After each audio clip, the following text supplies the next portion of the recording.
Welcome to the iconic Riches in the Niches series, an inspirational space to educate officiants on growth gems and the importance of honing your unique style and creative offerings. I'm your host, Tiara, New Jersey officiant and owner of Royal Treatment with Tiara and creator of the Wedding Officiant Academy. And I am super excited to get into today's conversation. So I would ask that you would please give us a formally informal introduction to yourself and your business. Awesome. Thank you so much, Tiara, for having me. My name is Minister Sharnise Sears. You can just call me Sharnise. I am the owner of Minister Sharnise, which is also formerly known as Weddings by CPE. I am a professional wedding officiant and marriage educator. I train couples to get prepared for marriage, to stay in their marriages, and I also train professionals to learn how to do the same. I love that. I love that. I cannot wait to get into this conversation. But I would not be me if I did not start off with some gratitude. So I want to invite you to a practice I do with all of my couples before every meeting, which is a gratitude check-in. You share one thing you're grateful for. I share one thing I'm grateful for. And then we'll hop right into the icebreaker. Well, today, in this moment, I am grateful for the weather. It is a beautiful, like 73 degrees. It's sunny, the breeze is breezing, and my windows are open. So I'm grateful for that. Very grateful. I love that. I love that. We love a good, weather day. I can't be mad at it. Yes, yes, yes. And especially with the impending, rain that's coming for the holiday, and it's just I'm not looking forward to it, but I'm look at any niceness that Ohio has to offer, I will take it. I will take it. I love that. I love that. Today, I am grateful for your yes. I'm grateful to, just get into an amazing conversation. I have been seeing the things you've been doing, and I say this all the time, but when I see, people like me carving out space in this industry, it just lets me know that I have space to carve out of my own. So, keep trailblazing, sis. Love to see Yes. it. Okay, so I would love to know what is one thing you love about officiating? Oh my gosh, it's hard to narrow it down to one thing. If I can pick one thing, I will pick the first thing that I fell in love with was the vows. Just when I became being a wedding when I started being a wedding officiant, a friend of mine had asked me to officiate for her because she had eloped in Vegas, and she was the plan was to come home and have a reception, but I guess her mom had said something crazy to her and she got so afraid. So she knew that I had got my minister's license and I was ordained, and she's like, "Can you please come to this church on this day and marry me like it's the very first time?" And I was like, "Girl, I'm scared of your mama too. Like, I'm scared." And so I showed up. I interviewed with the pastor. I had to interview with him before I came. I was nervous, but I did it. It worked out well. But during the ceremony, or when I got there, I looked at the guests and everything. I'm standing back, and I realized it was all the people that I went to high school with. This is everybody. Like, this is everybody I went to high school with. And I was like, oh my goodness. And I was nervous, but I held it together very well.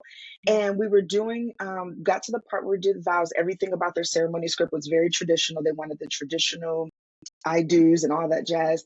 And I kid you not, while I was standing there at the altar, just hearing them repeat after me, even though I said the words, they were repeating after me, it felt like everybody in the room completely disappeared.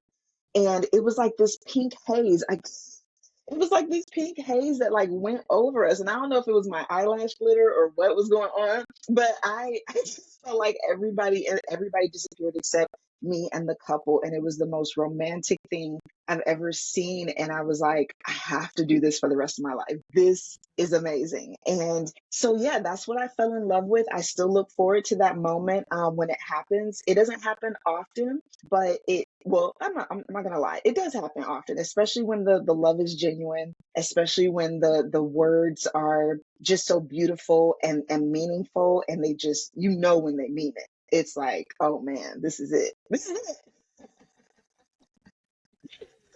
Oh man, I love that. So I have to ask you because this has only happened to me maybe like once or twice. Okay. Have you had have you cracked? Have you cried? Have you had the glory tear? Because the vows will get you every time, okay?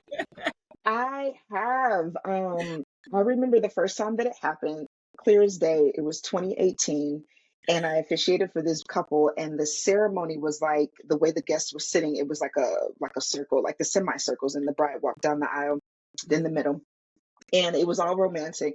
And it was hot that day, and I was in my feels because I'm like, my hair is melting. I don't feel 100%. Like this is wild. It was just an off situation. And I'm reading the words that I wrote. Like I wrote these words, and it was just I don't know. It was I don't remember exactly what part it was, but I started to cry. And I didn't have any tissue, but the bride did. So she reached over. She reached over and she's like dabbing my Love that. it was crazy. It was crazy. I couldn't believe that it happened. And, anytime that it has happened after that, it's just been magical moments where I was just like, this is why I do this. So when it does happen, like I'm, gently reminded to slow down and to remember why I'm here. And this is all of it. It's just, yeah, so it happens. It happens. I appreciate your honesty. It's funny Yeah. because we do our monthly virtual socials, and that was a question that was asked for our October social. What do you do when you feel like you're about to cry during a ceremony? I'm like, oh my gosh, am I the rock? Like I don't really feel like that No, often, but listen. like when I do, I kind of just like I'll say this, they'll well like right at the Yep. bottom, and then I'm like, Yep. all right, all right, All all right, right. pause Look, I real heard quick. someone told me, so another wedding officiant told me if you get that moment and you're not in the mood to cry, you really don't want it to happen for real, or especially if you think you're about to ugly cry, squeeze your butt cheeks. Like that's crazy, but it works because when you're focused on glute muscles, you're not thinking about the tears at the top of your head. So yeah, it works. It works. I'm cracking up. That's so good. I've never even thought. Honestly, listen. Thank you for Right. passing it along. Yep, Listen, I will take it is gold, okay? it. I love that. So I want you to speak a little bit to, just your experience, what you've been seeing in the wedding industry, and kind of what you've taken on for yourself in your own business. But what are some ways that officiants can really focus on the needs of the couple and making sure that they're providing, value packed offerings and not just just slapping some stuff on a price sheet and Mhm. handing it over, because I see a lot of conversation, especially with newer officiants, about pricing, packaging, and it's like, well, first we need to know our roles, know our responsibilities, know our state laws, so we can Right. really come to understand what we are providing for the couple so that they can see the value in it, and then we can have that transaction or energy exchange, whatever you want to call it. But yeah, what are some key ways or factors that can help officiants really start to personalize their offerings, and how did you do it for yourself as well? Well, I'm glad you added that last part. How did I do it for myself? Because I am a storyteller. So I tell everything in a story. It's just easier for me to make what I have going on in my brain make sense. I remember when I first started off, I did what everybody else did. I went online, I looked at everybody else's offerings, and I copied and pasted it. And I did not realize how big the wedding industry was.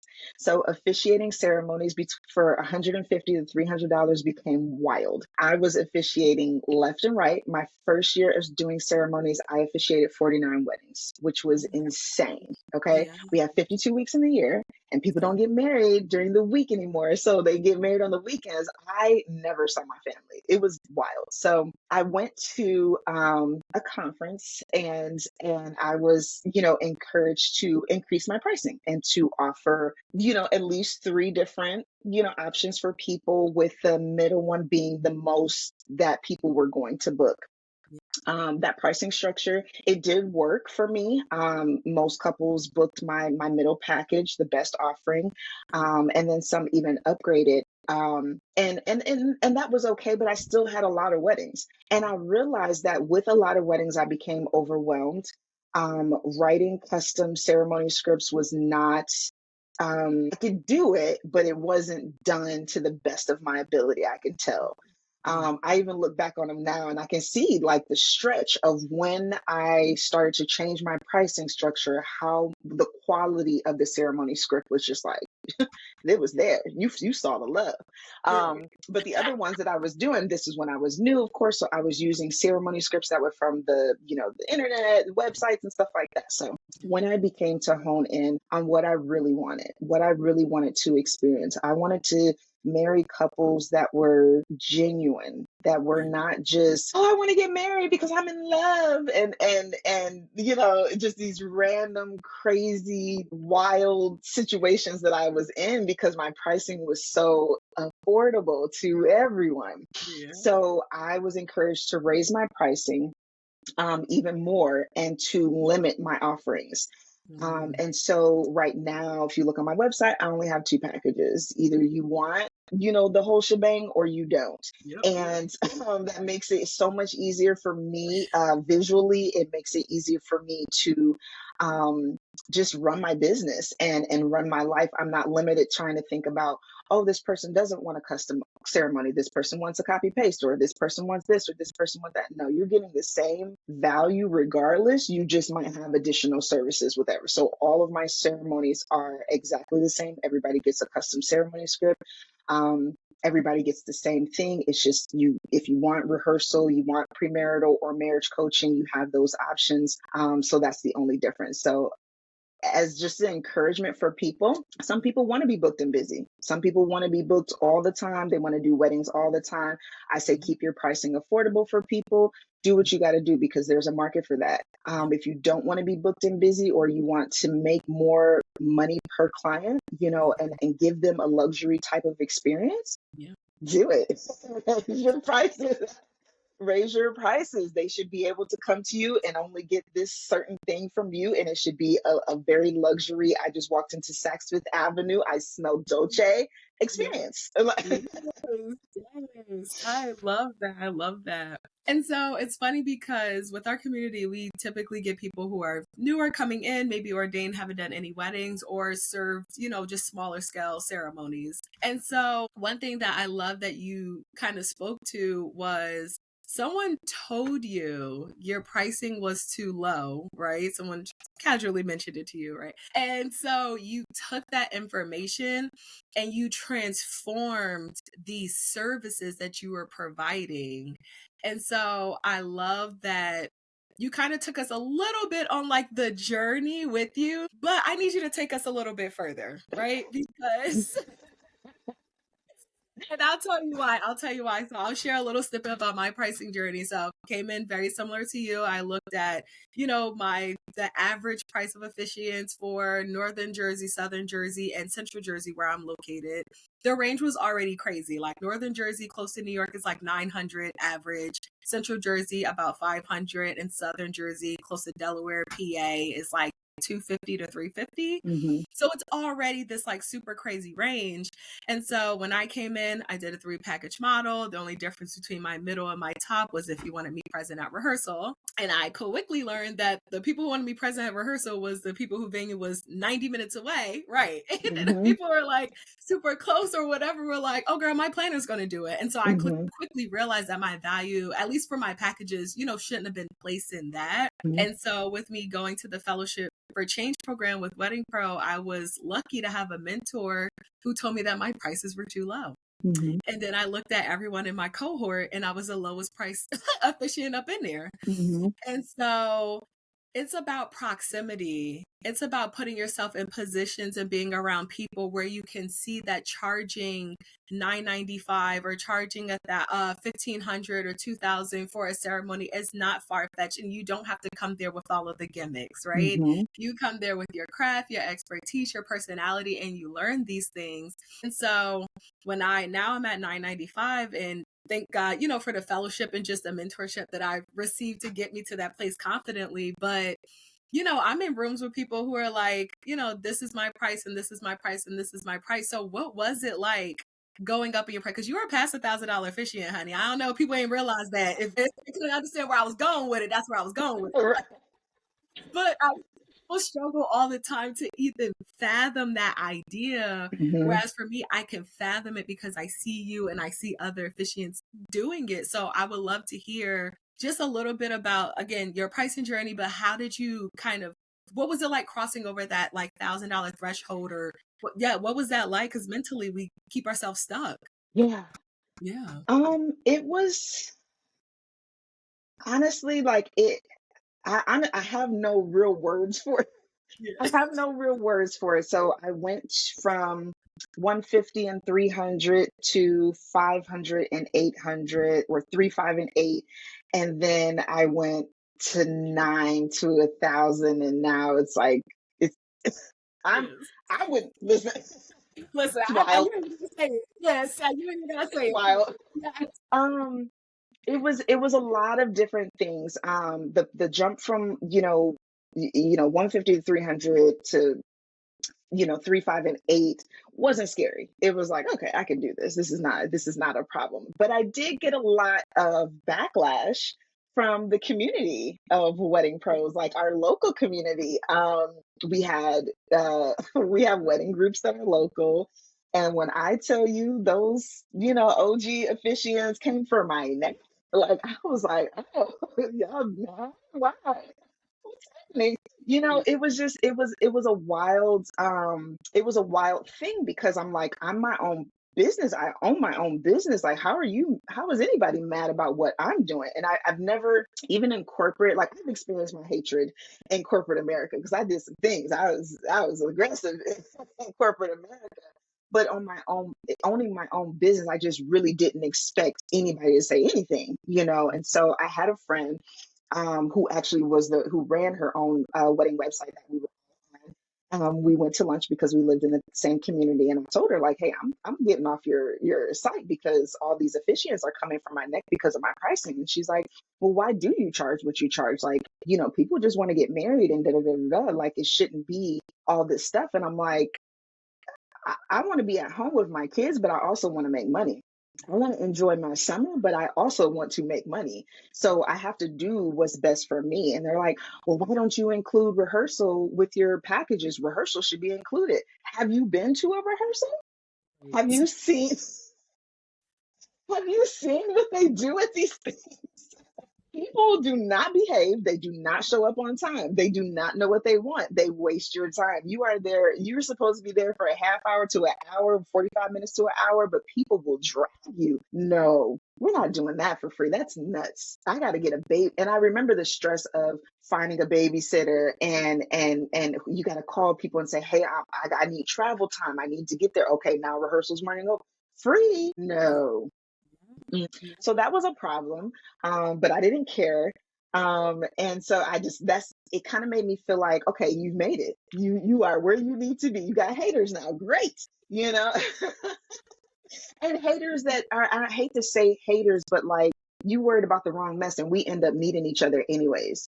And what was a crazy situation that like kind of that solidified my decision to raise my pricing is, one time I had a wedding officiant call me. She got sick at rehearsal, and she needed me to officiate the next day because she wasn't going to be able to make it. I already had a wedding that was literally 5 minutes away from there. So she's like, "Can you please officiate?" And I was like, "I got you.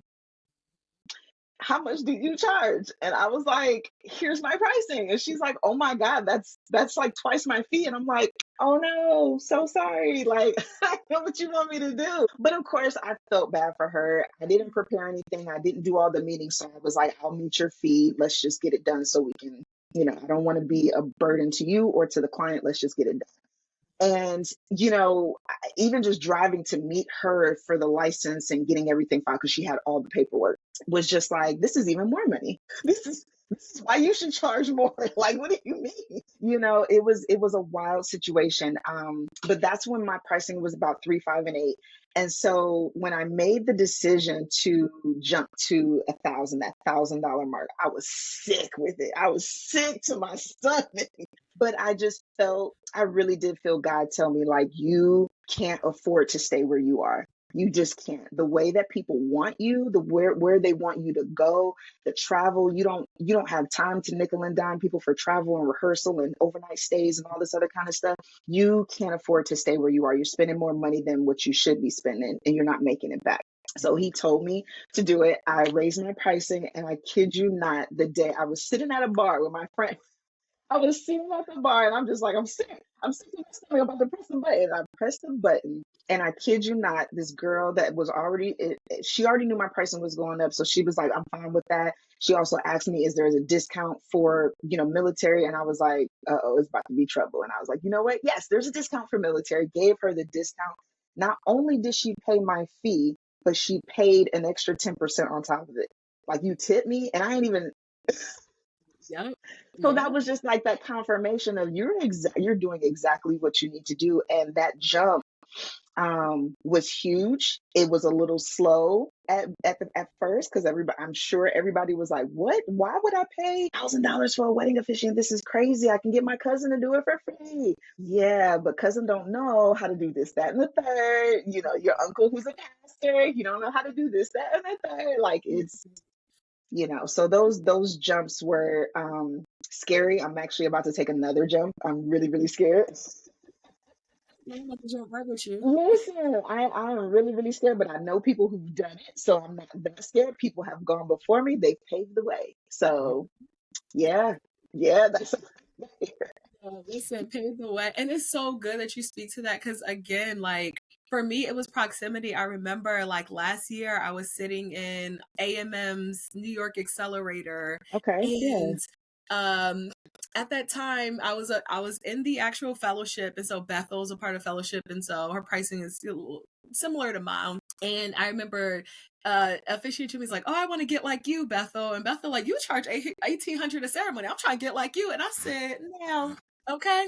First of all, we already look like cousins when we smile. I said, Okay. it's possible. Okay, it's possible. So, It just was so fly, and I just love to see that. It's us. You know what I'm yeah. saying? Yes. And I Yes. feel like here in this officiant space, like when you work in corporate, there's always like people are so like hush hush about their price, and Mm-hmm. like they tell you not to talk about those things. But I Yeah. feel like in our community, like we're really getting to a space of one, because we already see how undervalued and underrepresented and overlooked the officiant category is anyway. Correct. But Yeah. I feel like we as officiants are starting to take on the onus, like, hold on, this is a public speaking skill. Like Mm-hmm. people Go don't want to do ahead. this. No. I'm the only vendor that's up there with you. I literally take over like leadership of a part of your precious day. Like we're capturing this, the whole, you Exactly. know what I mean? So We like set we're the tone. Okay. period. Okay. It's me or nothing. Either you're getting married or you're Right. not. Like, So it's so important for us to really understand the weight that we hold. yeah, for sure. And I would love to know. Because, okay, so I recently was looking at your story and I saw that you went to an event, but what I didn't know was that Rev Roxy was your mentor. So Yes. I would love to hear about the role that mentorship has played a part in growing your officiant business and just establishing, just your confidence in how you show up in the marketplace. Yeah. So yeah, Rev Roxy, let me tell you, that's my girl. That is my girl for so many reasons. So I found Rev Roxy in a magazine, okay, an Wow. Essence magazine. Okay. I believe that I was an officiant at the time, and I think that they were doing the love. I don't know, like it was just I don't know, it was something about weddings. And I Mhm. saw this cute little lady in this like minister's outfit, and she just looked so flawless, like her hair, her makeup, and it was just a perfect little minister's outfit. I'm like, she's so, of course, I went on Instagram, Facebook, looking her up, and I was like, she was actually in one of the groups that I was in, a Facebook group that had, it was, I think it's for business. It had nothing to do with wedding officiant stuff. And I just loved the energy that I saw from her. So I reached out to her and I asked her if she does mentorship. And I don't know if she was doing it at that time, but whatever she did, she was like, come on, come on, come on. So, so when I got on the phone with her and I heard her voice, I was like, oh, she's the one of the two. Because Yeah. she was so down to earth. Like she wasn't that she wasn't like, she didn't look down on me. She was just so real, and I could appreciate that. And it wasn't like a structured situation or anything like that. She just gave me the business, and I loved every single moment of it. I was like, she's like, you ain't got nothing to say. Nothing, nothing. I just loved listening to her voice, and it was amazing. And being a Black woman, you know how it is growing up. Sometimes we don't have other Black women to show us the way. We have, just a lot of trauma around that area about being friends and being connected, to other Black women, feeling encouraged and inspired. We didn't get that, especially from certain generations. So to be able to reach out to her and she just be so welcoming, so real, and to actually see me. Oh, she went to my website. She was like, "What is you doing?" What is you doing? I was like, "Oh no, what did I do?" She really gave me the business, and she was just. I remember one time, and I hope she probably gonna hear this, but it was so clear. This is how I knew. She was like, "So you mean to tell me that you leave your house for less than your cell phone bill?" Listen. Girl, I was like, "Oh Listen. no." I love getting my edges snatched. I love getting my Girl, edges snatched. snatched all the way back. Okay. I was in awe because I just didn't, it didn't cross my mind to do that. And then, she even told me about retainer fees. And she's like, you losing clients because if I book you for $100 and I find somebody better, I say, screw that $100. Okay, I find somebody better. But you got to give people a reason. Like, she really broke everything down and like literally gave me a whole business, and my edges were snatched.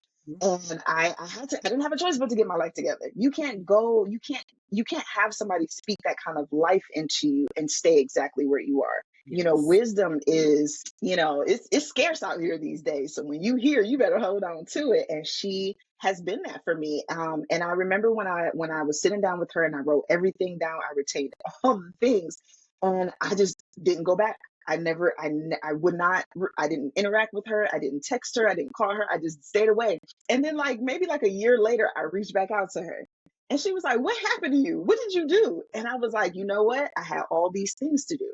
And I said, "I wasn't coming back to you until all of it was done." And she was like, "You did it. You did that." Like, yeah. She's like, "So you ready for more?" Like, yeah. So, and seeing her growth, she's a very dynamic person. If you ever get to meet her in person, you'll be like, wow, all the time. And I can't keep up, and it's not for me. That I realized that I think in my second session with her, I realized like I admire her. I love what she does. I love the lane that she's in, but it's not necessarily my lane. First of all, I live in Cleveland, Ohio. It's not a lane that I can have right now. Maybe if I actually shot forward, I could probably be like, all right, I could do celebrity weddings.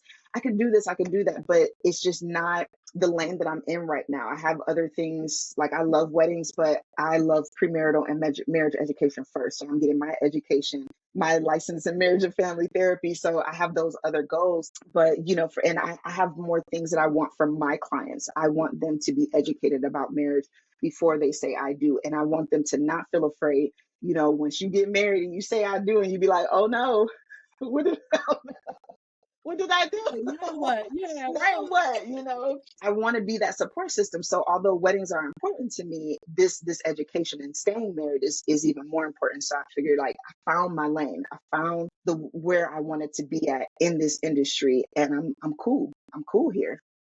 Yeah. Okay, so the people who don't know, Rev Roxy is dynamic, the Dynamic. Tinkerbell. She's the Tinkerbell of weddings. Weddings. She's actually based out here in Jersey. So shout out to us. Yes. But yeah, and I think just similar to you, when I was in my Fellowship for Change program, my mentor was Denise Dent, wedding planner for 20 years and officiating for like the last 4. And Yes. she snatched my edges. I remember Listen. when I was talking to her and I was going through my couple, like my process, she was like, okay, walk me through from when they reach out to you for inquiry to when you marry off the marriage license and you let them know, whatever, like you close out the event. Yeah. And I told her my process, and let me tell you, I had a moment like you had, and she was just like, that was very underwhelming. And I said, okay. Right. Right. Get me together. And I always tell this story, and she's always like, "Why do you always tell this story?" It's Because when I good. say that was so pivotal for me, it Yeah. was so But good it's because I so many people that that can't receive that. yes, They will be crushed in that moment and they won't grow from that. They just either they have a negative response to that, and that speaks to their maturity as a business owner and your emotional maturity. And they just stay there, or they just get so mad and they go somewhere else. But you get the right one. You're gonna hear what you need to hear to take you to the next level. okay, For sure. okay. And like you said, and you better not come back until you do the things that because they Fix it. already poured into you. They Yeah. already poured into you. Now they want to see what are you going to do with it? Are you going to run the play? Are you going to Mm-hmm. run the play? Yeah. So it shows when you have a mentor who is invested in you, but it shows even more when you're a mentee who is appreciative of the investment. Because then, Right. you grow your own wings and you start to walk and then you start to Mm-hmm. find your own lane, which is Mm-hmm. what I want to talk about. Yeah.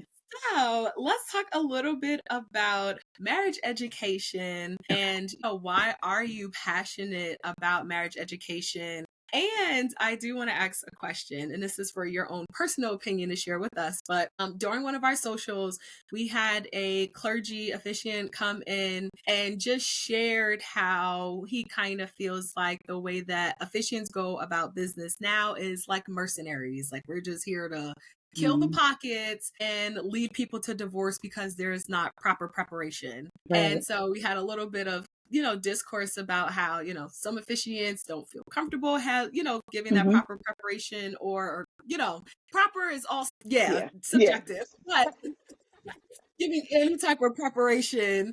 And then not only that, it's like that's not required of you. You know what I'm saying? Right. As an Yeah. officiant, it has to be something that you need to go and seek out on your own. And not anybody should just be giving advice. So Exactly. For sure. Yeah. I would love to hear your just opinions around should officiants offer this or how do you know if you should offer it and what are resources to go through to be able to offer it in a way that's effective. Right. Okay.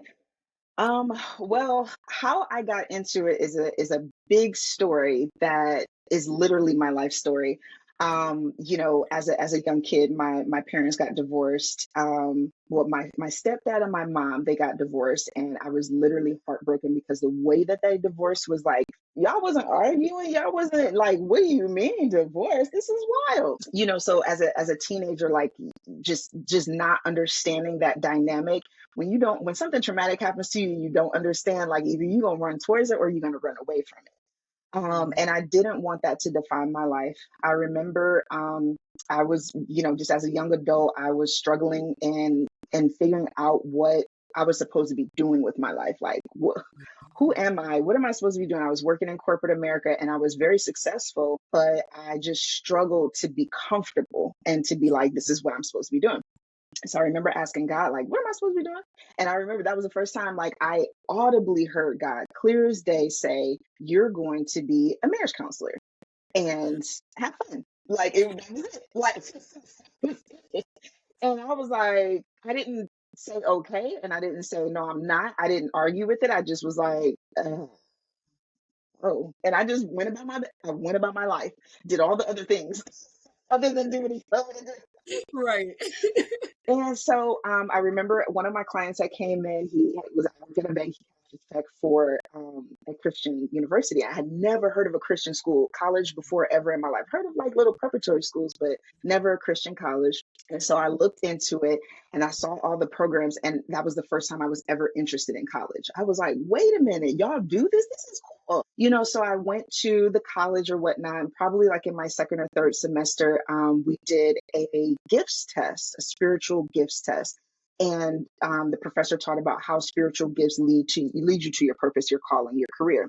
I did a spiritual gifts test, and my spiritual gift came back the gift of exhortation. And I had no idea what that meant.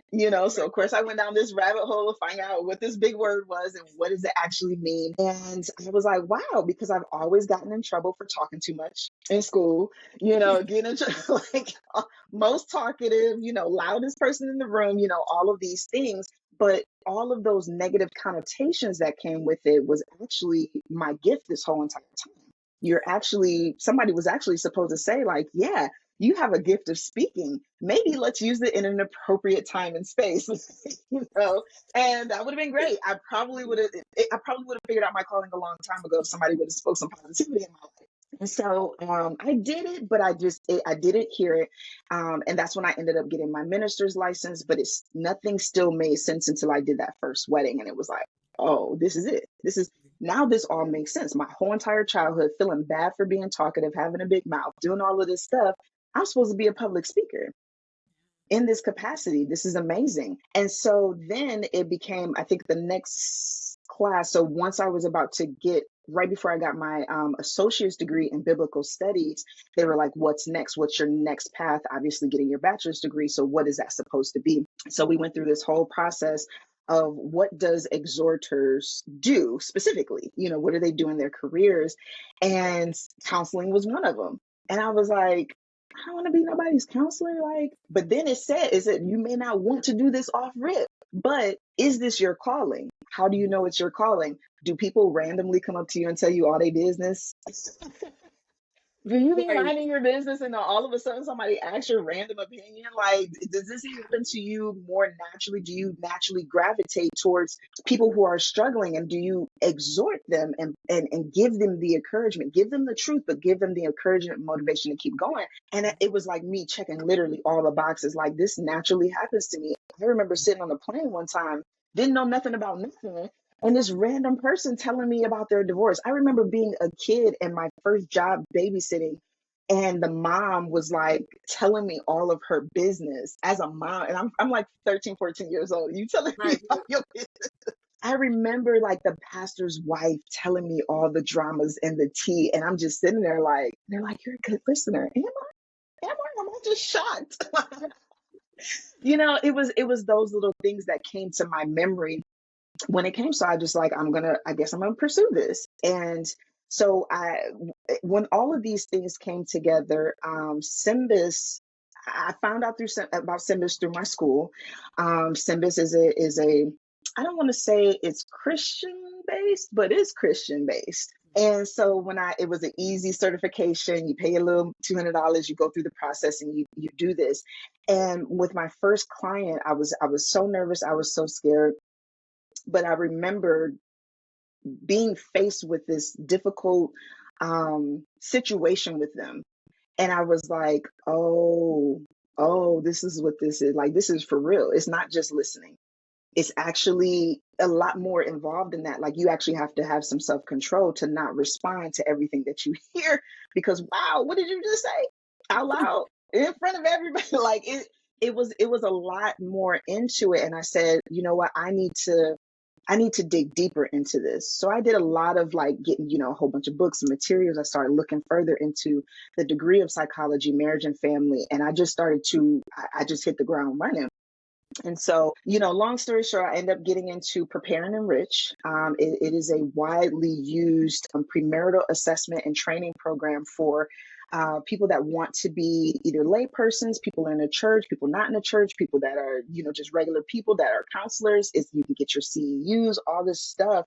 They had so many different offerings, and it kind of led me there. It was just based off of personality, just the way I could see how clients were. And it's 97% effective. People be trying to lie to you. You find out the truth quickly before you even meet with them. You be like, ooh. And I loved it, but it was also scary because it's like, I have to have enough self-control to be able to speak to this issue in a way that won't push them towards marriage before you're ready, or won't push you away from marriage because you're not. Like, No. it was a lot. So being in school at the same time of learning these things with Prepare and Enrich and being able to marry the two has been an amazing journey for me. Even in my own marriage, things I thought that I was doing right, I learned very quickly I've been doing incorrectly my whole time. Um, but I don't think that everybody should do it. Honestly, as wedding officiants, we have a very unique job. But even in training, so my trainer, you get to pick your trainer for Prepare and Enrich. There's lots of people that are on there, but my trainer just so happened to be a retired marriage and family therapist. And she was just like, I'm going to tell you the truth about this whole entire thing, give you the spiritual perspectives as well, so you understand what you're facing as an individual, as a married person, and as a future coach. And she said, when it comes to marrying people, you don't have the right, nor should you encourage them to marriage or away from marriage. If they're on the assessment, it comes up, they look good, 9 times out of 10, you're going to find something that doesn't look good, and you're going to have to talk to that. If you find somebody that has an assessment that it's obvious they shouldn't get married, there's a way to carefully coach them. However, it is never your responsibility, nor should you ever tell them not to get married or to get married. It's like telling a little kid, don't touch the fire. It's pretty. I'm going to touch it. I'm going to touch it. So those are some skills that she, pretty much equipped me with. So I understood it when I was faced with it, and it was an amazing teaching. But that kind of immediately taught me, like, definitely not everybody should do this. Not everybody is equipped to do this. I even trained a pastor, and the first thing that he said was like, "Oh, they shouldn't get married." I said, "Yeah, but we shouldn't say that." And he was like, "What? You shouldn't tell them they shouldn't get married? Like, that's like telling somebody they're about to go to the fire, don't touch it." And it's like, but there's a way to say it without telling them absolutely do not, because they're gonna do it. As soon as you get off the phone, they're gonna go down to the courthouse and they're gonna get married. As soon as. So I've had couples that have, that have broken up, and rightfully so. Things weren't right. I've had couples that have gotten married and literally gotten divorced as soon as they got married. Not me marrying them, but somebody else, marrying them. I've seen it all. And if you are a wedding officiant or in this industry, you just have to know that you're going to be tried in this same exact area that you are. If you are a wedding officiant and you are encouraging marriage, and if you are married, you are going to be tried in this exact area. So you need to be equipped. So you may not have to be a premarital coach or a marriage educator, but you still should be, I believe, equipped with the knowledge, especially wedding planners and wedding officiants. You should definitely equip yourself with the knowledge so you know exactly what you're dealing with, and you're not carrying this on you. You're not carrying the weight of, why are they attacking me? Why are these people so mean? Like, this is supposed to be the happiest moment or journey of their lives, and they are monsters. You need to know why, so you know how to address it. So that was a lot. That was No, it's great because it really speaks to, again, the gravity of the service that you're offering, right? We're yeah, not looking at premarital counseling as a little quick add-on, a little quick grab, a little, let me just share you my own personal opinion, whether you're a divorcee, currently married, never been married, or, you know what I'm saying, right. whatever the Yeah, situation. And yeah, that's always why I'm like, that's not my ministry, because I understand the gravity. And so yeah, it takes education to be able to properly guide people. And I just knew I did not have the commitment to do that. So that yeah, was never any of my offerings. And I'll, yeah. now add you, but I usually pass it out to my colleagues like, hey, this is This, somebody. this, this would do. Yeah, exactly. Like keep Yes. it like that, because it is important. But I just wanted you to speak to it because I want people to know that there's resources out there to learn how to properly do this. Again, similar to wedding officiant, a lot of people just come in on our low entry level startup, which Hmm. awesome, and go to YouTube University, which also awesome. But then now you Yeah, have these people who are also on YouTube making these massive mistakes because they did not take the time to properly train. And you are dealing with people's marriages, and so you want yeah. to make sure that you're giving again, objective guidance with Hmm. some type of experience and some weight Yeah, to it. This, yeah. this Some substance, some yes, substance. yes, And substance, yes, it's great that you mentioned that too, because I mean, when you come across these, like, assessments, or companies like Symbis or Prepare and Enrich, it comes off as like, oh, this is so easy. I can just train and I can provide this service. I could charge them this for the assessment. I can charge them this per session. I can do all of these things, which is great, and it sounds like a great money grab. But when you're, just like you said, when you're responsible for someone's rest of their lives, the words that you speak, you really just don't know how heavy it is. How the weight of it all. You have to be prepared. So I'm thankful for the people that tell me no. because Yeah. I try to encourage everybody, be like, please just get the certification. They're like, no. And I'm like, but you're married, you need to. So I know that there are certain states, like I believe Florida is premarital is mandatory, and I believe Texas premarital is mandatory.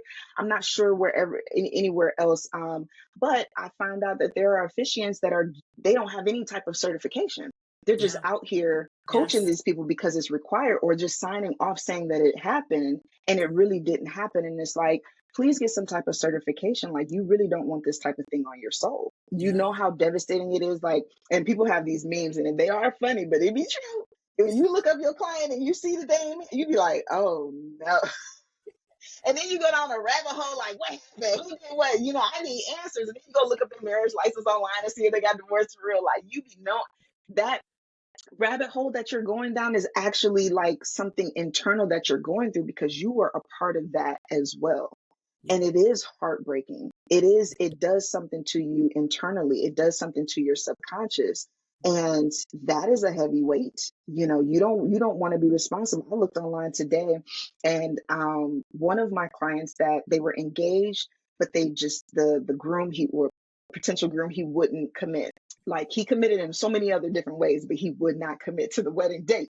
And I just saw their house up for sale. And I couldn't help but say, good. Because if y'all would have gotten married before both parties was ready, this would have been terrible. And we got through the whole entire premarital situation, and it was like a what now type situation. Like, what's the holdup? And it was like, when you get down to the bottom, is either we break up or we stay together. And I'm so glad that they made the choice to break up, because it could have been so much worse. It could have been a whole divorce. So yeah, I feel like we all need the education, but not everybody needs to be a coach. Not everybody needs to be a counselor.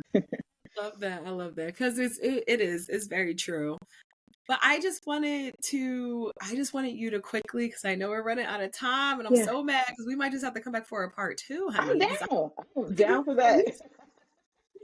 I really want you to briefly speak about your position as the director of D&I and B at WIPA Cleveland, and Yes, just quick, maybe share one or two ways that officiants can use D&I principles for their own couples to make them feel, heard, respected, celebrated, things like that. absolutely. So, briefly, this was it. I kind of fell into that situation. I can't even get into what I did to get here, but it was drama.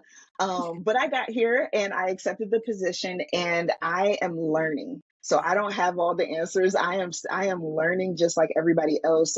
For people that have never understood what diversity, inclusivity, include equity, all that stuff. Like, if you've never understood it, please take a moment to just dig a little bit deeper to figure it out, because it is so necessary. It goes beyond black and white. Mhm. That's what most people are, under the assumption of it's just a black and white situation. And actually, it's not. It's so much deeper than that. Even today, I took a training. We have an all leadership training right now, where we are learning about diversity and inclusion, microaggressions, how to be inclusive. We're learning so much, and it is amazing. WIPA is big on education. They do not play. It is do it or don't. Like, we are all in this together, and I mean together. So it's been an amazing opportunity, even to connect with people, just from all over the world. Like, the person that trained us was from Atlanta, and being able to connect with her has been absolutely amazing. She's been helping me to figure out how to connect and how to operate in this DEI position. And I'm learning. My very first meeting, I was in trouble. I was in trouble. Like, this is a volunteer position, and here I am messing up. But I was able to reach out to somebody, and they're like, I got you. It's okay. You're supposed to mess up. You're supposed to get it wrong so that you can get it right, and you can teach others to do the same. So I don't have much to offer in this position at this moment. I've only been officially in this role since September. But again, since September, I have learned so much. I'm so full. And if you are looking to grow your business, to grow as a person, to grow as an entrepreneur, to just grow just in general, WIPA is an amazing community of people to be a part of. They do not play. You're a part of people that are successful, that are encouraging growth, that want to network, that are not here to just get your business card and throw it in the trash. Like they will, let's lock arms, guys, and let's get it together. Like they are that. So I can highly speak to that. And it's a good time. It's also a good time. So if you saw my stories, you know I was partying this weekend. Child, my knees are like, I don't forgive you. I do not forgive you. But we had a time. So I highly recommend that anybody who's looking for a community of professionals to connect with, to network with, and actually grow with, I highly recommend WIPA. I love that. I love that. So yeah, definitely get into understanding that there's a whole lot of other wedding professional communities out here. Like it's Yes, not just Wedding Pro. And it's not just Wedding MBA, right? There's right. Cotier, there's There's so many more. yeah, there's things like it's Yes. so many. But okay, Chinese, before you leave, do you offer any type of efficient coaching, mentorship, or education products? And how can we connect with you or learn from you? At this time, I used to offer mentorship and coaching for other wedding officiants, but at this time, because my plate is so full, I do not have that. But I am always open for, if anybody wants to slide in my DMs and ask me a quick question real quick, I got you. But there are other officiants that are out there that are amazing. I'm gonna drop a name, but Christy Brooks, she also offers a wedding officiant training course. So if you're looking to, grow in that area, she's definitely the plug. Rev Roxy, she's Yep. still my mentorship. Like she is amazing. Like you can always reach out to Listen, her, but you better be Chinese, ready. You put better in be a good ready. word.